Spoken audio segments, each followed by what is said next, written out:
le capitaine emblématique des Lions indomptables du Cameroun. Voilà, la légende du football camerounaise est décédée ce jour à l'âge de 68 ans seulement. Le Cameroun qui perd donc l'un de ses plus grands joueurs, comme je l'ai dit, ancien voilà, capitaine de l'équipe des Lions indomptables, Emmanuel Koundé, avec ses 127 sélections entre 1979 et 1992. C'est donc une légende. Ce que je vous propose tout de suite et maintenant, c'est d'écouter cette biographie qui nous permettra à tous de mieux le connaître.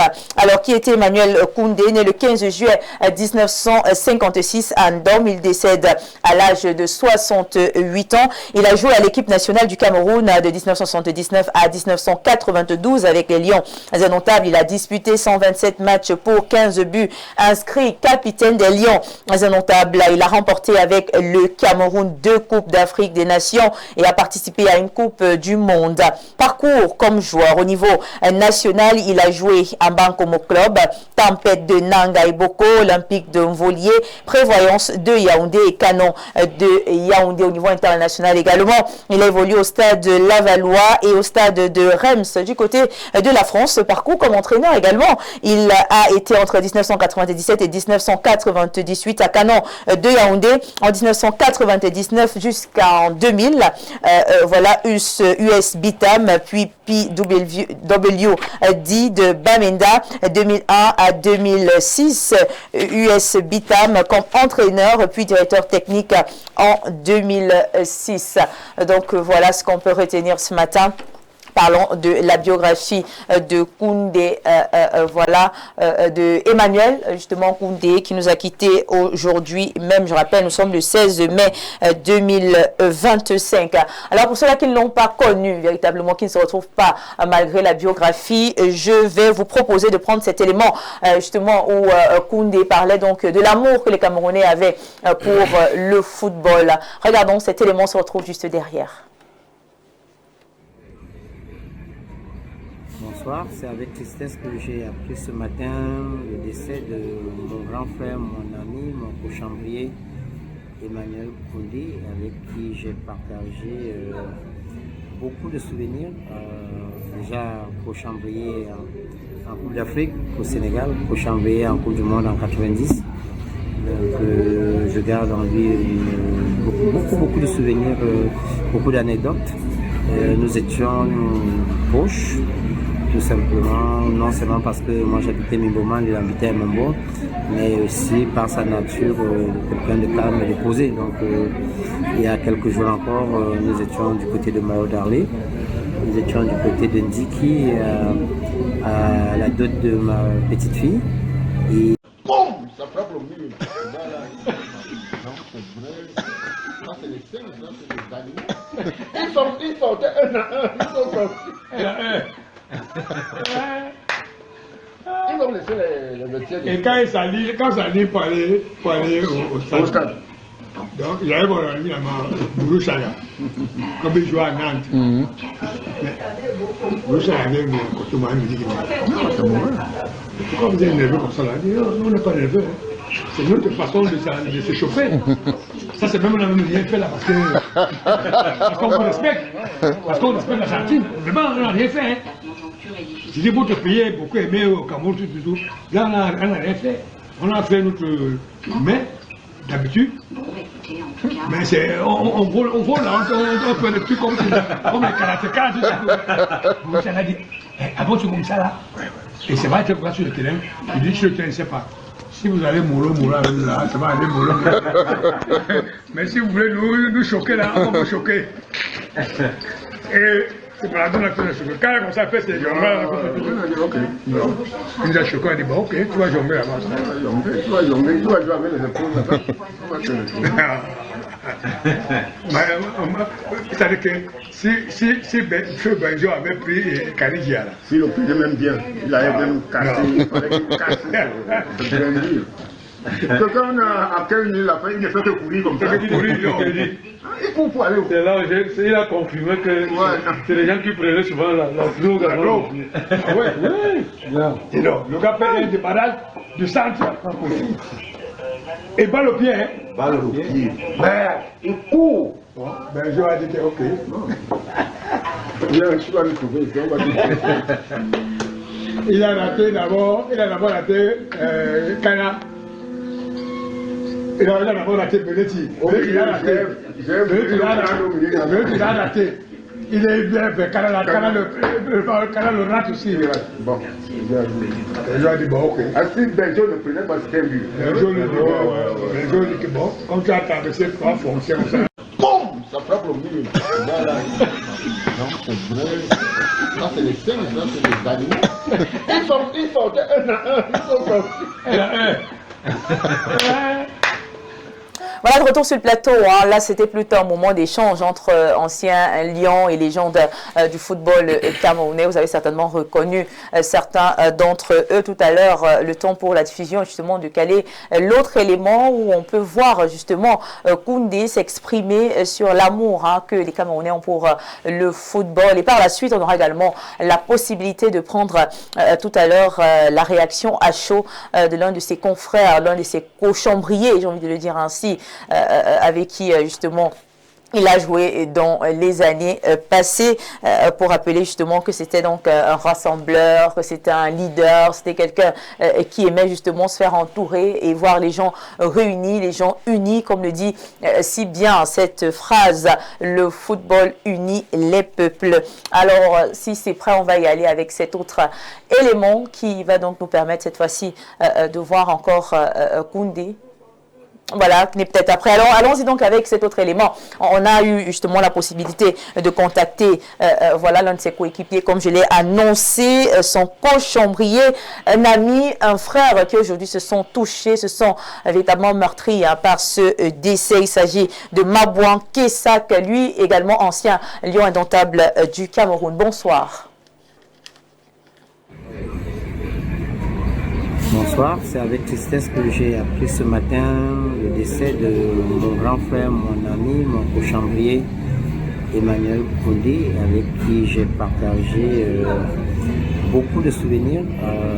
Déjà cochambrier en Coupe d'Afrique au Sénégal, cochambrier en Coupe du Monde en 90. Donc, je garde en lui beaucoup de souvenirs, beaucoup d'anecdotes. Nous étions proches, tout simplement, non seulement parce que moi j'habitais Mimboman, il habitait à Mombo, mais aussi par sa nature, quelqu'un de calme et de posé. Donc il y a quelques jours encore, nous étions du côté de Mao Darlé, nous étions du côté de Ndiki, à la dot de ma petite fille, et samedi dernier encore, nous étions au stade voir Fortuna qui jouait un match de foot, et après je l'ai déposé chez lui. Et le lendemain, nous nous sommes retrouvés à Odia pour un match amical de la Fédération camerounaise de football où il a fait plein de photos. Et par sa modestie, je l'ai ramené et à quelques mètres de sa maison, il m'a dit je peux rentrer à pied tranquillement. Donc je peux parler de lui au passé maintenant, c'est un peu difficile. Mais je pense que nous avons à partager des plus bons moments de ma carrière et de sa carrière pendant la Coupe du Monde 90. Et à samedi dernier encore, on parlait de son pénalty contre l'Angleterre et le pénalty raté aussi contre la Côte d'Ivoire, parce que je l'ai chambré en disant que tu as raté le pénalty contre la Côte d'Ivoire en 80. Il m'a dit c'est le seul que j'ai raté. Et pour tirer un pénalty, c'est beaucoup de pression. Et je pense qu'il a accompli son devoir sur la terre et que le Dieu Tout-Puissant lui a accordé sa grâce. Il a toujours été un joueur exemplaire, jamais de problème, jamais dans les discussions, jamais dans les disputes. Et puis, quelqu'un dans sa famille aussi, quelqu'un de posé. Je pense qu'il est mort comme il a vécu, dans la tranquillité, il part. Donc, je pense que nous devons lui réserver des obsèques, des grands obsèques, qu'on n'oublie pas sa famille aussi. C'est quelqu'un, il va me manquer de mots pour qualifier M. Koundé, grand frère Koundé. Je pense qu'il repose en paix. Que les Lions indomptables du Cameroun perdent un grand homme, puisqu'il a été capitaine, il a été de toutes les campagnes, les grandes campagnes des Lions indomptables. Donc je pense que dans les jours qui viennent, nous aurons le programme pour l'accompagner avec toute la grandeur qu'il a grandeur.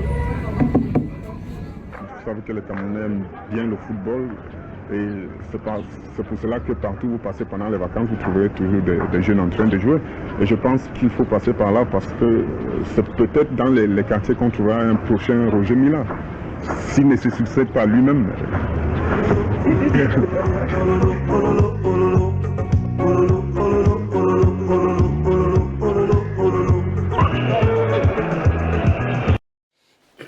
Voilà, vous l'avez écouté par vous-même, hein. Les Camerounais aiment beaucoup le football. Vous avez donc pu voir Koundé Emmanuel s'exprimer. Mais avant, on a pu écouter également son co-chambrier, son ami, son frère, avec qui justement il a joué au football, voilà, qui s'est exprimé et qui nous a rappelé quelques beaux souvenirs. Alors sur le plateau, on a voilà nos invités, notre panel, voilà avec nous, qui va certainement également nous dire un mot justement, parce que la mise en bouche nous permettra donc de poser la question, celle de savoir quels souvenirs les Camerounais gardent-ils de Koundé Emmanuel. Alors je vais commencer par vous, Lucien Bidima. Une question, est-ce que, voilà, quel souvenir pour vous, les anciens, n'est-ce pas, de l'ex-capitaine des Lions Indomptables, parce que vous êtes un ancien quand même.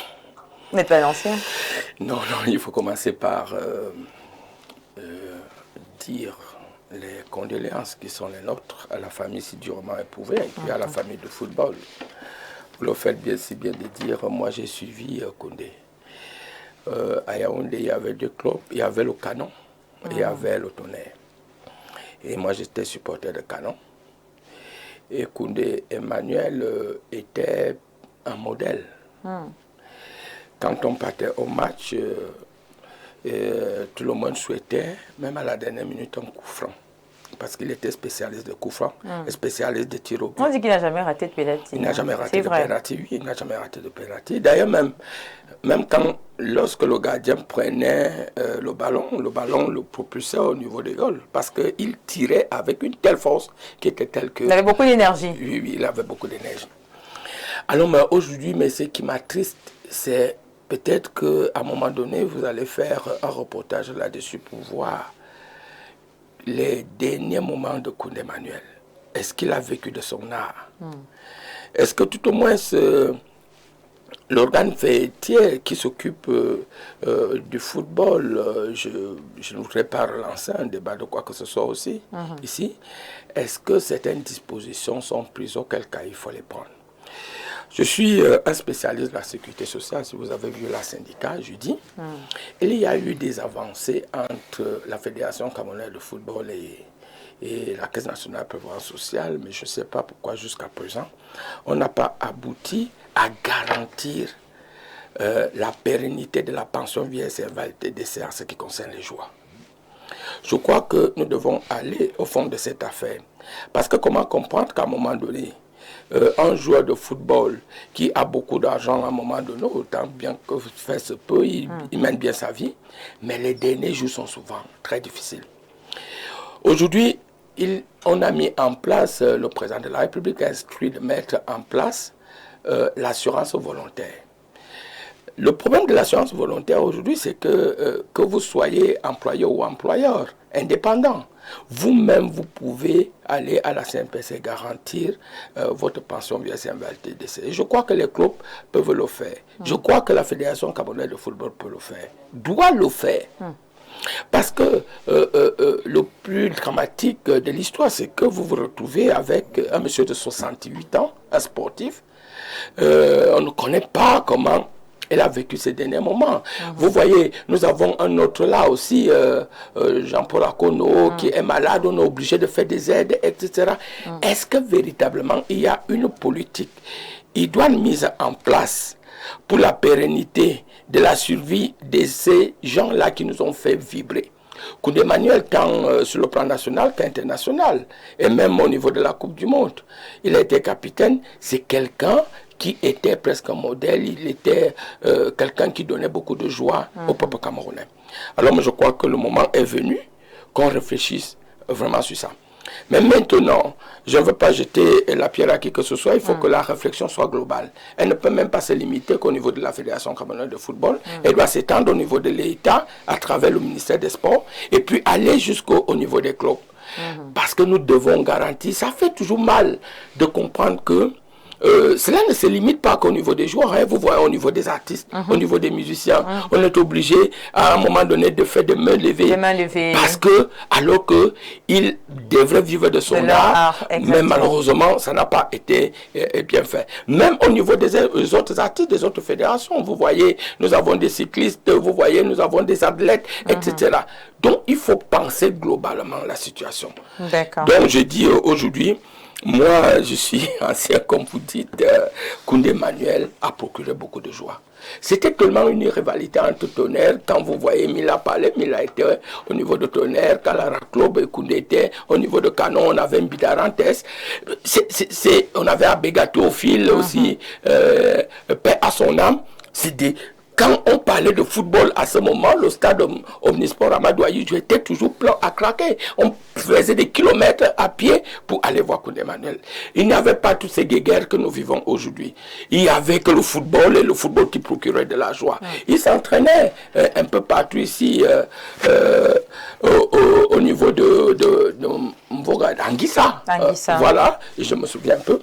Donc même au niveau des entraînements, nous partions les voir.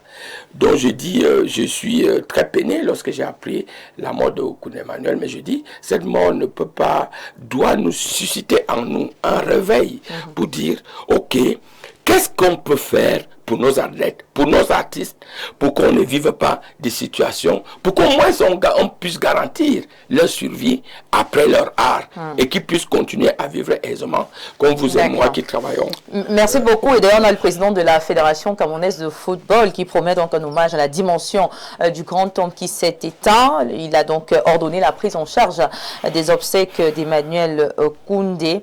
On a donc voilà un post qui a été fait de façon officielle sur le compte FECAFOOT officiel, la FECAFOOT qui salue la mémoire d'Emmanuel Koundé. La FECAFOOT a appris avec tristesse le décès ce jour de l'ancien lion indomptable Emmanuel Koundé, grand défenseur des années 80 ayant marqué son empreinte à l'époque glorieuse du canon des Yaoundé. Emmanuel Koundé fait partie de la génération dorée qui a donc participé à la Coupe du Monde de 90 en Italie, lors de laquelle le Cameroun devenait la première nation africaine à disputer les quarts de finale mondial de football. Mais avant, merci pour la promptitude, mais avant l'ancien sociétaire du stade les Valois, du stade de Reims et de l'Olympique de Mvoli avait participé à la Coupe du Monde en 1982 et remporté les Cannes en 1984 et 1988. Sa disparition constitue une perte énorme pour le football camerounais. La Fédération camerounaise de football s'associe donc à la communauté nationale du football pour présenter à la famille et aux proches ses condoléances les plus attristées. Le président de la Fédération camerounaise de football promet un hommage à la dimension du grand homme disparu. Donc voilà, vous pouvez voir le message sur votre petit écran qui nous vient de la FECAFOOT. Donc FECAFOOT officiel, c'est le compte officiel de la Fédération camerounaise de football. Alors on va passer la parole à quelqu'un d'autre. Vous permettez une minute, c'est ça qui me peine. Lucien, attendez une seconde après. Non, le petit frère ne peut pas me refuser ça. C'est ça qui me peine. Quand quelqu'un vit, permettez, quand quelqu'un vit, il vit dans la misère, on ne s'en occupe pas, on ne lui donne pas à manger, on n'achète pas ses remèdes, mais quand la personne est décédée, on nous met à faire de procès communiqués qu'on va rendre un hommage officiel. Pourquoi on ne le fait pas quand ils sont vivants? Pourquoi on ne le fait pas pour penser comment ils sont en train de vivre? Vivant vraiment cette hypocrisie. Mais est-ce que vous êtes ceux qui n'ont pas pensé quand il était vivant? J'en sais quelque chose. Est-ce que vous étiez là-bas? Non, je vous dis, Koundé Emmanuel a beaucoup souffert, ça c'est vrai. À la limite même, il a été délaissé. D'accord, merci pour votre avis. On a donc l'ancien, n'est-ce pas, du canon sportif de Yaoundé. C'est une légende, c'est un baobab qui s'en va, une figure importante qui s'en va à Siga. Oui, Viviane, vous allez vous rendre compte que je voudrais, avant de poser un mot sur ce décès, dire, peut-être à l'aider Lucien Bidima, lui faire comprendre qu'il existe, pour le cas précédent de Ngouaikele, il existe deux types de justice. La justice divine, qui ici punit nos fautes jusqu'à 7 générations. Et c'est dans ce cadre-là où les enfants sont indirectement responsables de nos actes que nous posons. D'accord. Ça peut rester discutable par les affaires, par des voies divines et autres qui ne se discutent pas. c'est comme ça. Mais quant à la justice des hommes, aucunement un enfant ne peut être responsable des enfants de son père. D'accord, poursuivons avec la mise en bouche. Maintenant, quand je reviens donc avec le cas d'Emmanuel Koundé, on a le grand frère qui dit que voilà, il n'a pas été pris en charge quand il était vivant, mais aujourd'hui, selon lui, hein, bien sûr, voilà, on s'occupe beaucoup de lui. Mais même, est-ce qu'il était malade? Il n'était pas malade, il a trébuché.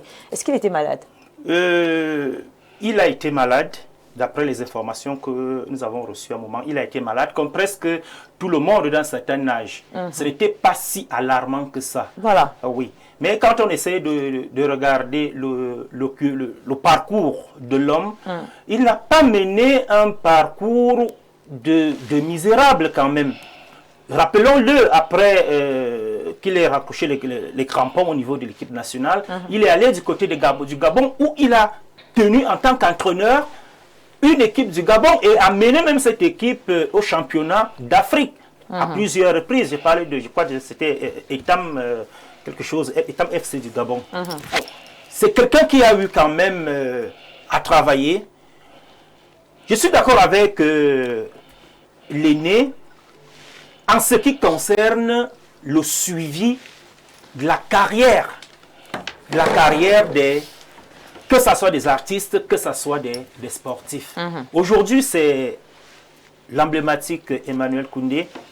Mais, disons-nous les choses, même dans notre première division au Cameroun, première et deuxième division au Cameroun, des enfants meurent au quotidien et sont vraiment dans l'oubliette, ils ne sont même pas pris en compte. Cela permet donc de rejoindre comment est-ce que notre société au Cameroun fonctionne. Parce qu'à un moment donné, quand les retraités, par exemple de Madjeni, pleurent qu'ils n'ont pas leur argent de la CNPS, ils sont déjà en retraite. Quand ils crient sur tous les plateaux chaque jour, on pense que comme il s'agit seulement des retraités de Madjeni, alors il s'agit d'une société qui doit être refaite, qui doit être pensée. Lorsque le président de l'Africafoot arrive dans son exercice, exige au président de club de payer les joueurs, de permettre aux joueurs d'avoir des comptes, de permettre aux joueurs d'être affiliés à la CNPS, les présidents de club font quoi? Ils se mettent, ils sortent dans les rues, ils boycottent les matchs, ils font ceci, ils font cela. Ils doivent se constituer en société anonyme et permettre et comprendre que les joueurs sont en réalité les employés qui doivent bénéficier, qui doivent vivre de leur art. Ils ne le font pas. Tant bien même, l'instance spéciale qu'est la FECAFOOT voudrait bien mettre sur pied un mécanisme permettant ainsi à tous les joueurs, que vous soyez international, que vous soyez local, de s'inscrire, de s'affilier à la CNPS et de peut-être retenir à la source. Nous serons encore les premières personnes à dire que la FECAFOOT retient l'argent des joueurs. J'ai dit, c'est un problème généralisé qu'il a posé, qui concerne toutes les strates de la société, pour voir comment gérer la carrière dans des sociétés, dans des firmes artistiques, footballistiques et tout le reste. Aujourd'hui, on ne parle que du football parce que c'est le sport roi. Alors que, allez regarder du côté de la FECA Volley, vous allez voir ce qu'il y a là-bas. Ils en meurent chaque jour. Allez voir du côté du tennis. Allez voir du côté, presque partout c'est le cas. Et il revient donc bien évidemment à la tutelle qui est le MINSEP d'organiser effectivement la retraite de ces footballeurs. Nous autres, on a eu peut-être des yeux d'enfants. On nous parlait à chaque fois. C'est maintenant qu'on essaie de faire des recherches pour connaître effectivement qui étaient effectivement ces derniers. Emmanuel Koundé, comme on peut aduler aujourd'hui les Alexandre Song, les Carlos Baleba, il a commencé comme milieu défensif et s'est reconverti en défenseur central. Et quand vous voyez sur 102 sélections à l'équipe nationale, quelqu'un parvient, un défenseur central parvient à marquer 15 buts. Certains parlent même de 17. Mais il faut comprendre que c'est quelqu'un qui avait ce feeling. Et dans une équipe, si vous avez déjà un spécialiste des coups de pied arrêtés, je vous assure que vous avez au moins 30% de possibilité de gagner ce match. Et c'est ce qui était en réalité. Coup franc, il est là. Penalty, il est là. Et il ne ratait jamais. D'accord. Ce qui permettait donc aux Lions indomptables d'être vraiment à tout moment, être sûr des victoires que les Lions engrangeaient à chaque instant. D'accord, merci beaucoup. Monsieur Fongan, à ma droite, est-ce que, selon vous, Emmanuel, voilà, Koundé est mort dans la misère? Si oui, qui devrait donc organiser la carrière, n'est-ce pas, et l'après-carrière, selon vous, d'un joueur? Alors, j'admire votre sagacité, Andrea. Vous drivez déjà si joliment l'émission. Donc, je vais rester dans le sujet pour observer 3 choses. D'accord. La première, pour prier la famille d'Emmanuel Koundé. Là, c'était de recevoir notre goût de compassion dans cet océan de douleur. C'est difficile de perdre 68 ans. Pour un footballeur, il est encore jeune. Il est encore très solide. Hein, ouais. Pour un sportif de haut niveau, il est encore jeune à 68 ans. Donc, je voudrais prier cette famille d'accepter de recevoir notre goût de compassion dans cet océan de douleur. Et la deuxième chose, c'est pour dire que je n'ai peut-être pas la proximité qu'a eu Lucien Bidima, le grand frère avec Emmanuel Koundé, mais ce que je retiens de lui, c'est que c'est nos deux plus belles cannes. Belle canne parce que c'était une équipe nationale constituée vraiment de joueurs locaux qui, bon, j'étais peut-être pas encore là, mais j'ai eu des témoignages des personnes qui ont vécu ça, pour dire que c'était nos plus belles cannes en fait. C'était des joueurs locaux qui avaient le vrai MLE et qui mouillaient le maillot pour l'équipe nationale. Et en 90, malheureusement, heureusement, on a eu notre plus belle prestation avec Emmanuel Koundé qui était un des artisans de poids et de choix pour cette expédition de la Coupe du Monde là. Mais malheureusement, j'ai pas le sentiment que cette génération dorée, d'ailleurs ça a été reconnu dans un communiqué, on leur a rendu ce qu'ils ont donné. En termes de, d'ailleurs, l'extrait, l'élément de Koundé qui a été diffusé, il parle de l'amour des Camerounais pour le football. Pour dire que le football procure un bonheur national brut qui est incalculable. Et la génération de 90, cette génération nous a procuré un bonheur qui est incalculable, qu'on ne peut pas évaluer, tant ils ont dû consolider beaucoup de choses qui étaient brisées ou alors qui commençaient à se briser. Et je n'ai pas le sentiment, pour avoir été un peu dans cet écosystème-là, que ceux-là, on leur a rendu ce qu'ils ont donné à la nation camerounaise. Et c'est un peu très inconfortable. C'est très inconfortable parce qu'on a l'impression que depuis cette génération-là, il y a une sorte de délitement de la fierté nationale. Vous allez voir la transition avec le sujet qui arrive. Ceux-là avec un véritable sentiment d'appartenance, quand ils jouaient, on avait la conviction qu'ils mouillaient le maillot et qu'ils voulaient rendre service au vert rouge jaune.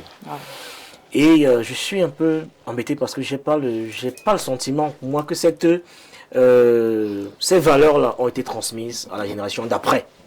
Il y a eu tellement de grincements de dents, d'éclats de voix, qu'on a eu après l'impression qu'on a plus affaire aux mercenaires qu'aux footballeurs de cette génération-là qui nous ont offert, on va dire, les plus belles pages de l'équipe nationale. Parce que depuis les quarts de finale, c'était la première équipe africaine accédée en quart de finale. Depuis là, on n'a pas eu de tels frissons avec l'équipe nationale, depuis jusqu'à aujourd'hui. Et comme vous l'avez dit, 68 ans, c'est un âge pour, enfin, quand on parle d'un footballeur. Oui, les jeunes. Voilà. Les jeunes. Est-ce qu'il a donc eu le temps, selon vous, de transmettre véritablement son savoir-être, son savoir-faire aux jeunes? C'est pour ça que j'ai envie de presque donner raison à Lucien Bidima quand il parle des derniers moments de Koundé. Pour un footballeur, on n'a pas vu à 108 ans.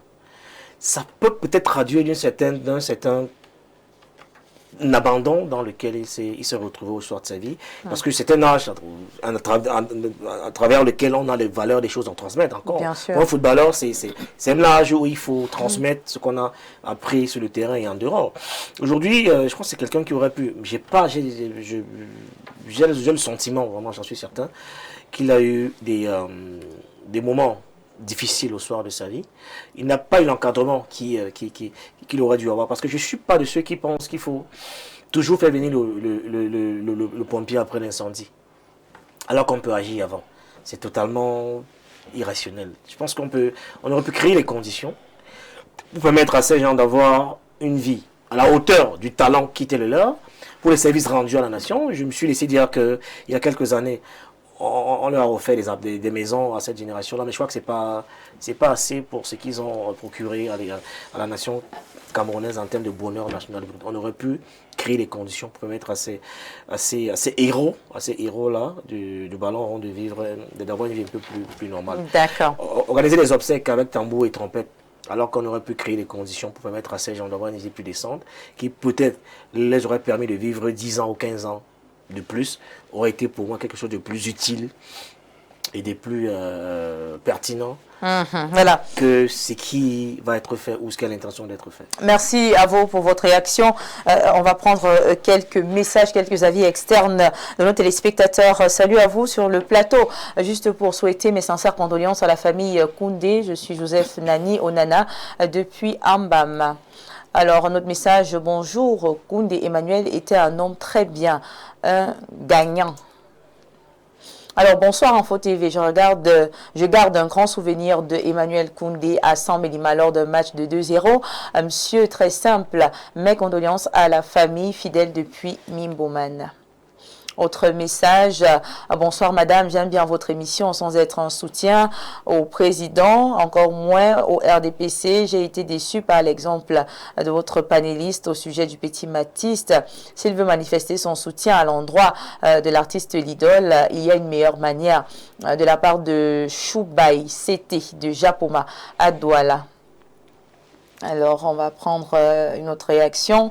Koundé Emmanuel reste dans la mémoire des Camerounais comme un héros national, symbole de fierté et de courage, capitaine emblématique. Voilà, des lions indomptables. Il a marqué l'histoire en menant le Cameroun jusqu'au quart de finale de la Coupe du Monde de 1990. Une première pour l'Afrique. Son but sur pénalty contre la Colombie et sa célébration au point levé reste gravé dans les mémoires. Abdoul Wahabou de Garoua, Petit Paris, quartier.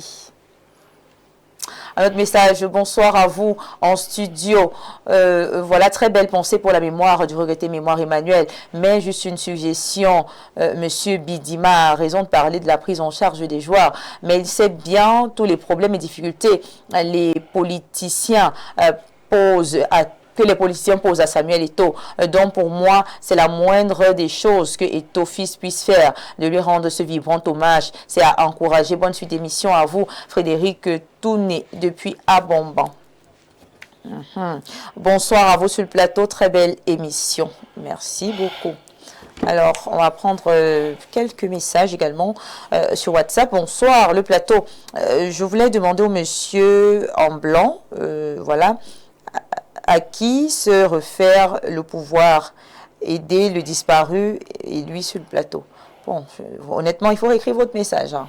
On ne lit rien. Bonsoir à vous sur le plateau. Vraiment, mes sincères condoléances à la famille de M. Koundé Emmanuel. Moi, je ne l'ai pas connu personnellement, mais mon père nous parlait beaucoup des grands joueurs qui ont laissé leurs traces dans l'histoire du football camerounais.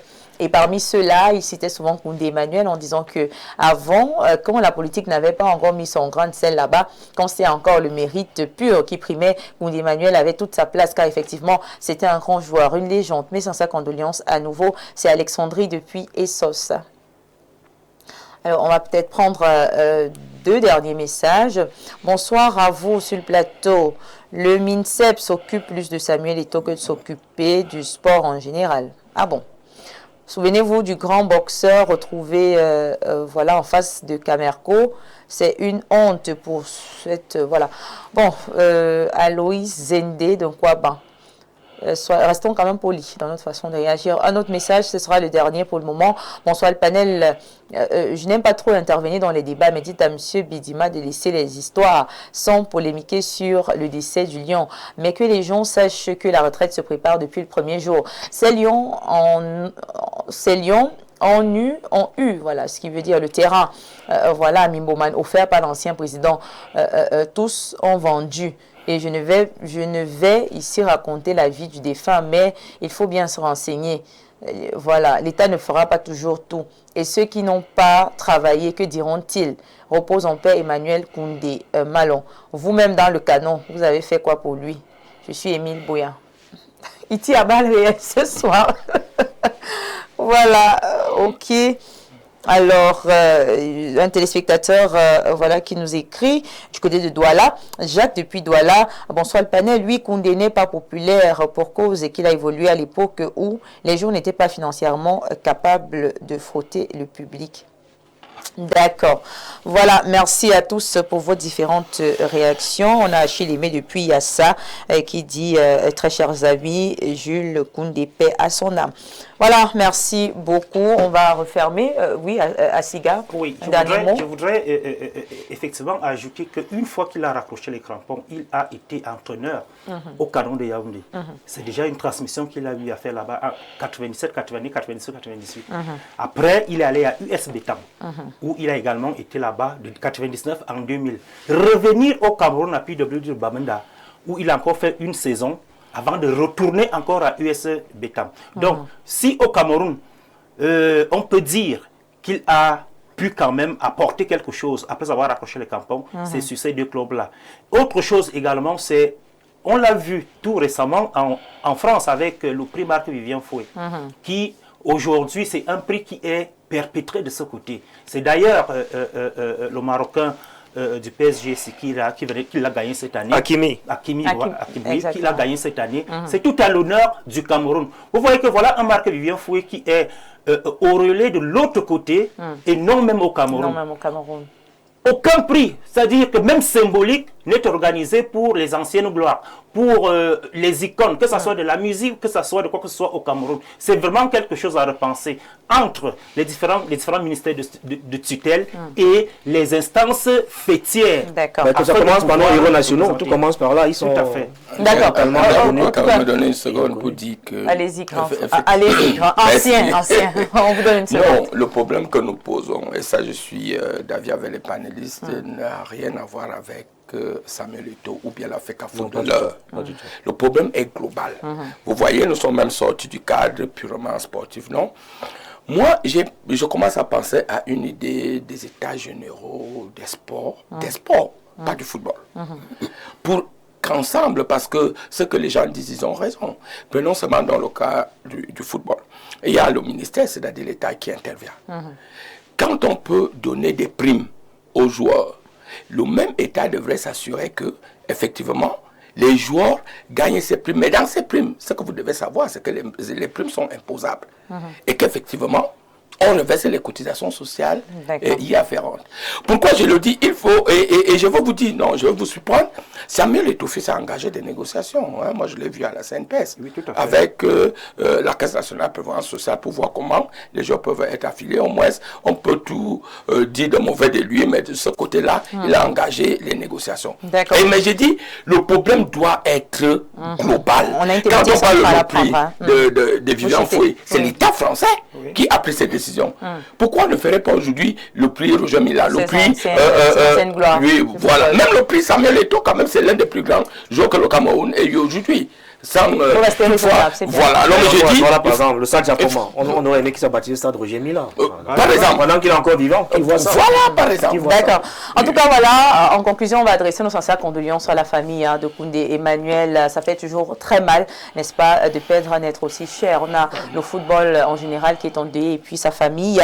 On vous tiendra donc au courant d'évolution pour le programme des obsèques voilà, de ce valeureux joueur. On souhaite que la terre de nos ancêtres et des ancêtres du football lui soit légère. Et par la même occasion, au Cameroun, justement, on aura une pensée également pour voilà, cette icône inoubliable, hein, voilà, puisqu'on parle de sport, du sport national, donc Jean-Paul Akono, qui restera donc à jamais voilà, dans l'histoire pour avoir guidé les Lions indomptables vers un triomphe historique. Il est toujours malade. Voilà. Parce que je ne vis pas là. Non, il traverse une période difficile. Il traverse juste une période difficile. Vous savez, on a dit qu'on doit penser aux personnes.